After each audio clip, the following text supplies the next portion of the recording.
हाथी घोड़ा पालकी बोलो जय कन्हैया लाल की। आप सभी को कृष्ण जन्माष्टमी की हार्दिक शुभकामनाएं। तो दोस्तों, आज की इस वीडियो में आप कृष्ण जन्माष्टमी की व्रत कथा का रसपान करेंगे। तो चलिए वीडियो शुरू करते हैं। अगर आपको हमारी ये वीडियो अच्छी लगी हो तो लाइक, शेयर और सब्सक्राइब करना ना भूलें और कमेंट बॉक्स में जय श्री कृष्णा अवश्य लिखें। तो चलिए वीडियो शुरू करते हैं। भगवान श्री कृष्ण जी का जन्म भाद्रपद मास के कृष्ण पक्ष की अष्टमी तिथि और रोहिणी नक्षत्र में हुआ था। और इस दिन जो भी कोई मनुष्य भगवान श्री कृष्ण जी का जन्माष्टमी मनाता है, उनके निमित्त व्रत धारण करता है, तो वह जन्म जन्मांतर के पापों से मुक्त हो जाता है। इसका फल 1000 एकादशी के व्रत रखने के बराबर भी माना जाता है। और ऐसा ही एक वर्णन मिलता है कि अगर स्कंद पुराण के अनुसार जो भी व्यक्ति जानकर भी कृष्ण जन्माष्टमी का व्रत नहीं करता, वह मनुष्य जंगल में सर्प और व्याघ्र होता है। इसलिए सभी को अपनी समर्था के हिसाब से व्रत अवश्य ही करना चाहिए। एक बार इंद्र ने कहा कि हे ब्रह्मपुत्र, हे मुनियों में श्रेष्ठ, सभी शास्त्रों के ज्ञाता, हे देव, व्रतों में उत्तम व्रत को बताने वाले, जिस व्रत से मनुष्य को मुक्ति मिले, लाभ प्राप्त हो, उस व्रत से पापियों को भोग में मोक्ष भी प्राप्त हो जाए। इंद्र की बातों को सुनकर नारद जी ने कहा कि त्रेता युग के अंत में और द्वापर युग के प्रारंभ में निंदित कर्म को करने वाला कंस नाम का एक अत्यंत ही पापी दैत्य हुआ। उस दुष्ट व नीच कर्मी दुराचारी कंस की देवकी नाम की एक सुंदर बहन थी। देवकी के गर्भ से उत्पन्न 8वां पुत्र कंस का वध करेगा। नारद जी की बातें सुनकर इंद्र ने कहा कि हे महामते, उस दुराचारी कंस की कथा का विस्तार पूर्वक वर्णन कीजिए। क्या यह संभव है कि देवकी के गर्भ से उत्पन्न 8वां पुत्र अपने मामा कंस की हत्या करेगा? इंद्र की स्नेह संदेह भरी बातों को सुनकर नारद जी ने कहा कि हे अदिति पुत्र इंद्र, एक समय की बात है, उस दुष्ट कंस ने एक ज्योतिषी से पूछा कि ब्राह्मणों में श्रेष्ठ ज्योतिर मेरी मृत्यु किस प्रकार और किसके द्वारा होगी। ज्योतिष बोले कि हे दानवों में श्रेष्ठ कंस, वासुदेव की धर्म पत्नी देवकी, जो कि आपकी बहन है, उसी के गर्भ से उत्पन्न उसका जो 8वां पुत्र है, जो कि शत्रुओं को भी पराजित कर इस संसार में कृष्ण नाम से विख्यात होगा, वही एक समय सूर्योदय काल में आपका वध करेगा। ज्योतिषी की बातें सुनकर कंस ने कहा कि हे देवर्ष, आप ये बताएं कि देवकी का 8वां पुत्र किस मास में किस दिन मेरा वध करेगा। ज्योतिषी बोले कि हे महाराज, माघ मास की शुक्ल पक्ष की तिथि को 16 कलाओं से पूर्ण श्री कृष्ण जी से आपका युद्ध होगा। उस युद्ध में वो आपका वध करेंगे, इसलिए हे महाराज, आप अपनी रक्षा यत्न पूर्वक करें। इतना बताने के पश्चात नारद जी ने इंद्र से कहा कि ज्योतिष द्वारा बताए गए समय पर ही कंस की मृत्यु कृष्ण के हाथ निसंदेह होगी। तब इंद्र ने कहा कि हे मुनि, उस दुराचारी कंस की कथा का वर्णन कीजिए और बताइए कि कृष्ण का जन्म कैसे होगा तथा कंस की मृत्यु कृष्ण के द्वारा किस प्रकार होगी। इंद्र की बातों को सुनकर नारद जी ने पुनः कहना प्रारंभ किया कि उस दुराचारी कंस ने अपने एक द्वारपाल से कहा, मेरी इस प्राणों से प्रिय बहन की पूर्ण सुरक्षा करना। द्वारपाल ने कहा, ऐसा ही होगा। कंस के जाने के पश्चात उसकी छोटी बहन दुखित होते हुए जल लेने के बहाने घड़ा लेकर तालाब पर गई।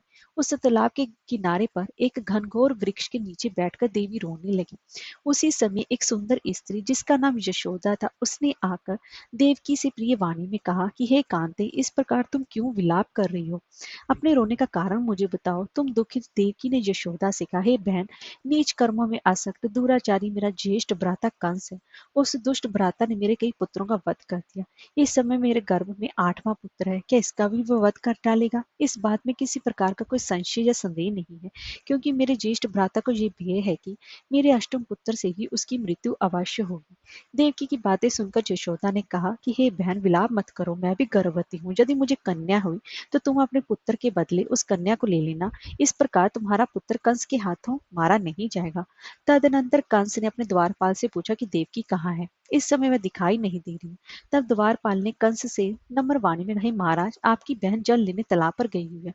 यह सुनते ही कंस क्रोधित उठा और उसने द्वारपाल को उसी स्थान पर जाने को कहा जहां वे गई हुई है। द्वारपाल की दृष्टि तालाब के पास देवकी पर पड़ी। तब उसने कहा कि आप किस कारण से यहाँ आई हैं? उसकी बातें सुनकर देवकी ने कहा कि मेरे घर में जल नहीं था, जिसे लेने मैं यहाँ पर जलाशय में आई हूँ। इसके पश्चात देवकी अपने घर की ओर चली गई। कंस ने पुनः द्वारपाल से कहा, इस घर में मेरी बहन की तुम पुनः रक्षा करना। अब कंस को इतना भय लगने लगा कि मतलब घर के भीतर भी दरवाजों में विशाल ताले बंद करवा दिए और दरवाजे के बाहर दैत्यों और राक्षसों को पहरेदारी के लिए भी नियुक्त कर दिया। कंस हर प्रकार से अपने प्राणों को बचाने का प्रयास कर रहा था। एक समय सिंह राशि के सूर्य में आकाश मंडल में जलधारी मेघों ने अपना प्रभुत्व स्थापित किया। भाद्रपद मास की कृष्ण पक्ष की अष्टमी को घनघोर अर्धरात्रि थी।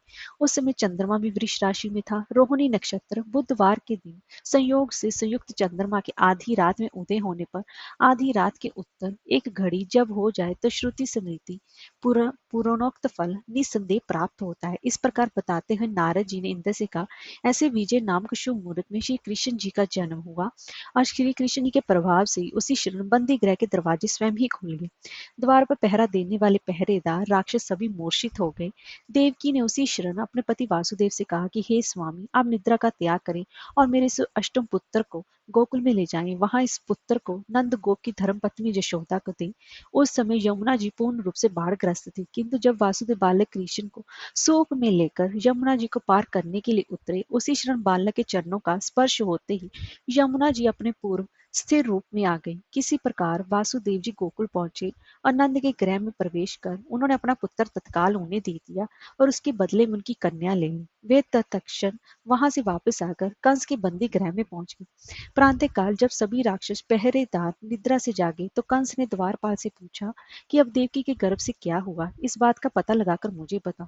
द्वारपालन महाराज की आज्ञा को मानते हैं जब कारागार में जाकर देखा तो वहां देवकी की गोद में एक कन्या थी, जिसे देखकर द्वारपालों ने कंस को सूचित किया, किंतु कंस को तो उस कन्या से भी भय होने लगा और वह स्वयं कारागार में गया और उसने देवकी की गोद में से जो कन्या थी उसको तुरंत ही झपट लिया और वह उसे मारने के लिए दौड़ पड़ा। और जैसे ही वह उसको मारने लगा तो वह कन्या खुद ही खुद उसकी मतलब वह खुद ही खुद आकाश की ओर चली गई, क्योंकि वह कन्या कोई आम साधारण कन्या नहीं, वो विष्णु जी की माया से मोहित एक योग माया थी और जाके वो अंतरिक्ष में चली गई। उसने कंस से कहा कि हे दुष्ट, तुझे मारने वाला गोकुल में नंद के गृह में उत्पन्न हो चुका है और उसी से तेरी मृत्यु निश्चित है। मेरा नाम तो वैष्णवी है, मैं संसार के कर्ता भगवान विष्णु जी की माया से उत्पन्न हूँ। इतना कहकर वह स्वर्ग की ओर चली गई। उस आकाशवाणी को सुनकर कंस क्रोधित हो उठा। उसने नंद जी के गृह में पूतना राक्षसी को कृष्ण जी का वध करने के लिए भेजा, किंतु जब वह राक्षसी कृष्ण जी को स्तनपान कराने लगी तो कृष्ण ने उसके स्तन से उसके प्राणों को भी खींच लिया और वह राक्षसी कृष्ण कृष्ण कहते हुए मृत्यु को प्राप्त हो गई। जब कंस को पूतना की मृत्यु का समाचार प्राप्त हुआ तो उसने कृष्ण का वध करने के लिए कर्मश केशी नामक दैत्य को अश्व के रूप में, उसके पश्चात अरिष्ट नामक दैत्य को बैल के रूप में भेजा, किंतु ये दोनों भी कृष्ण के हाथों मृत्यु को प्राप्त हो। इसके पश्चात कंस ने कालाखे नामक दैत्य को कौवे के रूप में भेजा, किंतु वह भी कृष्ण के हाथों मारा गया। अपने बलवान राक्षसों की मृत्यु के आघात से कंस अत्यधिक भयभीत हो गया। उसने द्वारपालों को आज्ञा दी कि नंद को तत्काल ही मेरे समक्ष उपस्थित करो। द्वारपाल नंद को लेकर जब उपस्थित हुए तो कंस ने नंद जी से कहा कि यदि तुम्हें अपने प्राणों को बचाना है तो परिजात के पुष्प ले आओ, यदि तुम नहीं ला पाए तो तुम्हारा वध निश्चित है। कंस की बातों को सुनकर नंद ने ऐसा ही होगा कहा और अपने गृह की ओर चले। घर आकर उन्होंने अपनी ये सभी बातें अपनी पत्नी यशोदा को सुनाई, जिसे श्री कृष्ण जी भी सुन रहे थे। एक दिन श्री कृष्ण अपने मित्रों के साथ यमुना नदी के किनारे गेंद खेल रहे थे। अचानक स्वयं ने ही गेंद को यमुना में फेंक दिया। यमुना में गेंद फेंकने का मुख्य उद्देश्य यही था कि किसी प्रकार परिजात पुष्पों को ले आए और अंत वह कदम के वृक्ष पर चढ़कर यमुना में कूद पड़े। कृष्ण जी के यमुना में कूदने का समाचार श्रीधर नाम के गोपाल ने यशोदा को सुनाया। यह सुनकर यशोदा भागती हुई यमुना नदी के किनारे आ पहुंची और उसने यमुना नदी की प्रार्थना करते, हे यमुना, यदि मैं बालक को देखूंगी तो भाद्रपद मास की रोहिणी युक्त अष्टमी का व्रत अवश्य करूंगी, क्योंकि दया दान सज्जन प्राणी ब्राह्मण कुल में जन्म, रोहिणी युक्त अष्टमी, गंगा जल एकादशी, गया श्राद्ध और रोहिणी व्रत ये सभी दुर्लभ है। हजारों अश्वमेध यज्ञ, सहस्त्रों राजस्व यज्ञ, दान तीर्थ और व्रत करने से जो फल प्राप्त होता है वह सब कृष्ण अष्टमी के व्रत करने से प्राप्त हो जाता है। यह बात नारद ऋषि ने इंद्र से कही। इंद्र ने कहा कि हे मुनियों में श्रेष्ठ नारद, यमुना नदी में कूदने के बाद उस बाल रूपी कृष्ण जी ने पताल में जाकर क्या किया, आगे मुझे ये भी वृतांत बताइए। नारद जी ने कहा कि हे इंद्र, पताल में उस बालक से नागराज की पत्नी ने कहा कि तुम यहाँ क्या कर रहे हो, कहाँ से और यहाँ आने का क्या प्रयोजन है। नाग पत्नी बोली कि हे कृष्ण, क्या तूने दूध कीड़ा की है जिसमें अपना समस्त धन हार गया है। यदि यह बात ठीक है तो कंकड़ मुकुट और मणियों का हार लेकर अपने गृह में चले जाओ, क्योंकि इस समय मेरे स्वामी शयन कर रहे हैं। यदि वे उठ गए तो तुम्हारा भक्षण कर जाएंगे। नाग पत्नी जी की बातें सुनकर कृष्ण ने कहा कि हे कांति, मैं किस प्रयोजन से यहाँ आया हूँ वह वृतांत मैं तुम्हें बताता हूँ। समझ लो, मैं कालिया नाग के मस्तक को कंस के साथ द्यूत में हार चुका हूँ और वही लेने में यहाँ आया हूँ। बालक कृष्ण की इस बात को सुनकर नाग पत्नी अत्यंत क्रोधित हो उठी और सोए पति को उठाते उसने कहा, हे स्वामी, आपके घर में शत्रु आया है, आप इसका हनन कीजिए। अपनी स्वामी की बातों को सुनकर कालिया नाग निद्रावस्था से जाग उठा और बालक कृष्ण से युद्ध करने लगा। इस युद्ध में कृष्ण को मूर्छा आ गई। उसी मूर्छा को दूर करने के लिए उन्होंने गरुड़ का स्मरण किया। स्मरण होते ही गरुड़ वहां आ गए। श्री कृष्ण अब गरुड़ पर चढ़कर कालिया नाग से युद्ध करने लगे और उन्होंने कालिया नाग को युद्ध में पराजित कर दिया। अब कालिया नाग ने भली भांति जान लिया था कि मैं जिनसे युद्ध कर रहा हूँ वह भगवान श्री विष्णु जी का अवतार कृष्ण ही है। अंत उन्होंने कृष्ण के चरणों में साष्टांग प्रणाम किया और परिजात से उत्पन्न बहुत से पुष्पों को मुकुट में रखकर कृष्ण को भेंट किया। जब कृष्ण चलने लगे तो कालिना की पत्नी का, हे स्वामी, मैं कृष्ण को नहीं जान पाई। और तो बोले कि हे प्रभु, मेरे स्वामी, तो आप वह अपने उनसे रक्षा करें। हे स्वामी, मेरे स्वामी मुझे वापस कर दो। श्री कृष्ण जी ने कहा कि हे नागकन्या, दैत्यों से जो सबसे बलवान है उस कंस के सामने मैं तेरे पति को ले जाकर छोड़ दूंगा, अन्यथा तुम अपने गृह को चली जाओ। अब कृष्ण कालिया नाग के फन पर नृत्य करते हुए यमुना के ऊपर आ गए। तदनंतर कालिया नाग के फुंकार से तीनों लोग कंपाइन हो गए। अब कृष्ण कंस की मथुरा नगरी को चल दिए। वहां कमल पुष्पों को देखकर यमुना के मध्य जलाशय में वह कालिया सर्प भी चला गया।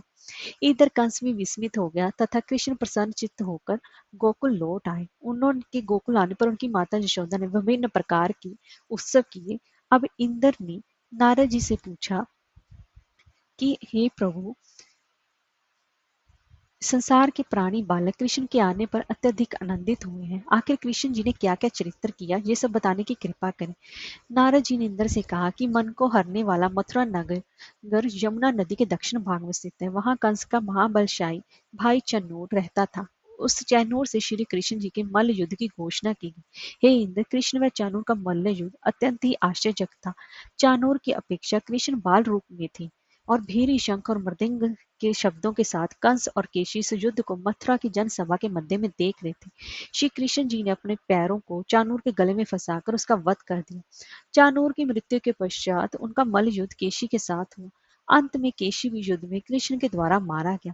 केशी की मृत्यु उपरांत मल्ल युद्ध देख रहे सभी प्राणी श्री कृष्ण जी की जय जयकार करने लगे। बालक कृष्ण द्वारा चानूर और केशी का वध होना कंस के लिए अत्यंत ही वृद्धि था। उसने सैनिकों को बुलाकर उन्हें आज्ञा दी कि तुम सभी अस्त्र शस्त्र सुसज्जित होकर कृष्ण से युद्ध करो। हे इंद्र, उसी क्षण कृष्ण जी ने गरुड़, बलराम तथा सुदर्शन चक्र का ध्यान किया, जिसके परिणाम स्वरूप बलदेव जी सुदर्शन चक्र लेकर गरुड़ पर आरूढ़ होकर आए। उन्हें आते देखकर बालक कृष्ण ने सुदर्शन चक्र को उनसे लेकर स्वयं गरुड़ की पीठ पर बैठकर न जाने कितने ही राक्षसों और दैत्यों का वध कर दिया, कितनों के शरीर अंग भंग कर दिए। इस युद्ध में श्री कृष्ण और बलदेव ने असंख्य दैत्यों का वध किया। बलराम जी ने अपने आयुध शस्त्र हल से और कृष्ण ने सुदर्शन चक्कर से माघ मास की शुक्ल पक्ष की सप्तमी को विशाल दैत्यों के समूह का सर्वनाश किया। जब अंत में केवल दुराचारी कंस ही बच गया तो कृष्ण ने कहा कि हे दुष्ट, हे अधर्मी, दुराचारी, अब मैं इस महायुद्ध स्थल पर तुझसे युद्ध कर तेरा वध कर इस संसार को तुझसे मुक्त कराऊंगा। यह कहते हुए श्री कृष्ण जी ने उसके केशों को पकड़ लिया और कंस को घुमाकर पृथ्वी पर पटक दिया, जिससे कि वह मृत्यु को प्राप्त हुआ। कंस के मरने पर देवताओं ने शंख घोष पुष्प वृष्टि की। वहां उपस्थित समुदाय श्री कृष्ण जी की जय जयकार कर रहा था। कंस की मृत्यु पर नंद, देवकी, वासुदेव, यशोदा और इस संसार के सभी प्राणियों ने हर्षपूर्व मनाया। और इस दिन इस कथा को सुनने के पश्चात इंद्र ने नारद से कहा, हे ऋषि, इस कृष्ण जन्माष्टमी का पूर्ण विधान बताएं और इसे पूर्ण करने से क्या क्या पुण्य की प्राप्ति होते, इसे करने की क्या विधि। नारद जी ने कहा कि हे इंद्र, भाद्रपद मास की कृष्ण जन्माष्टमी के इस व्रत को करना चाहिए। उस दिन ब्रह्मचार्य आदि नियमों का पालन करते हुए श्री कृष्ण का स्थापन करना चाहिए। सर्वप्रथम श्री कृष्ण जी की मूर्ति स्वर्ण कलश के ऊपर स्थापित कर चंदन, धूप, पुष्प, कमल पुष्प आदि से कृष्ण प्रतिमा को वस्त्र से विधिपूर्व अर्चन करना चाहिए और उसके बाद भगवान जी को 56 प्रकार के भोग लगाने चाहिए। भगवान श्री कृष्ण जी के 10 अवतारों के गोपिका जशोदा, वासुदेव, नंद, बलदेव, देवकी, गायों, वत्स, कालिया, यमुना नदी, इनका भी पूजन अवश्य ही करना चाहिए और भगवान श्री कृष्ण जी के मंत्रों का जाप करना चाहिए और व्रत निर्जला या फिर फलाहार अपनी इच्छा के अनुसार से रखना चाहिए। हरे कृष्णा राधे राधे।